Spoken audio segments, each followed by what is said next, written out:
Hello, Clint here, Crimson Landscape. Here to talk about your design. So I ended up being your designer. So have this done for you. Here's what I got. So you have a deep shaded front yard, which really limits our plants to things that are easy to maintain. Now, with a deep shaded yard, it's hard to put in shrubs. Shrubs, like traditional shrubs like boxwoods and Yopon hollies, Texas sages, those type of shrubs just don't do well in deep shade. So we have to balance plants that will do well in the deep shade, and most of those are going to be a flavor of a perennial. So there's most of this is going to be perennial, meaning it dies back in winter, but there are a few shrubs that will stand the test of time and will stay green all year long. Now, with your light brick color, the green really stands out. But one thing about a shade tolerant landscape is we like adding a lot of color because since it's not bright in the yard, the pops of color really make the yard seem lighter and a little bit larger. If we go with all green flavors of green, it just looks really dark.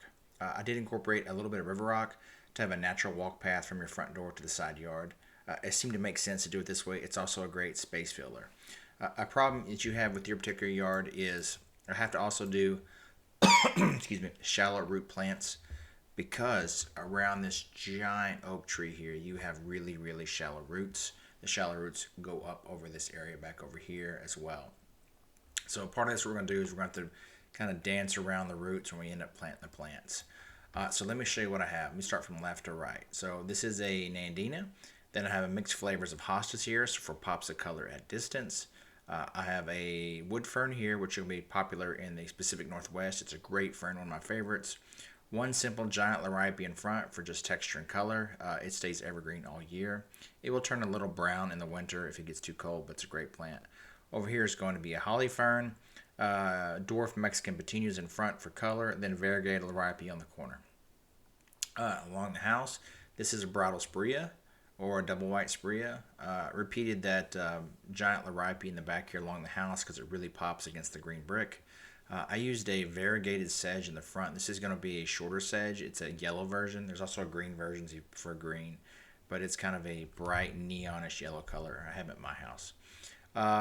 The centerpiece plant here is going to be the endless summer hydrangea. They're going to turn a pinkish color of bluish, like purplish bloom, depending on how acidic the soil is. It's a great plant. Then by the front door, I have a simple dwarf Yopon holly, something that's evergreen that'll be right by the front door. So it'll get a little bit larger, so if you can hide boxes behind it if need be.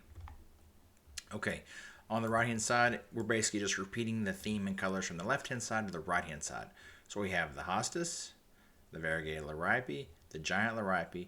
Over here, though, I only did the hydrangeas in the back. I did dwarf Yopon hollies in front. Then I repeated the sedge over here. Then this one, I added a Japanese maple in the corner. I could add a Japanese maple in this corner over here as well if you like. It's entirely up to you if you want a Japanese maple over there. I was just pricing something that's a little bit cheaper for this corner over here. All right. Then, of course, we'll repair grass wherever the grass needs repair, St. Augustine. We'll fix the grade, drainage. We'll get you price on gutters and all that. Down the side yard here, I did gravel.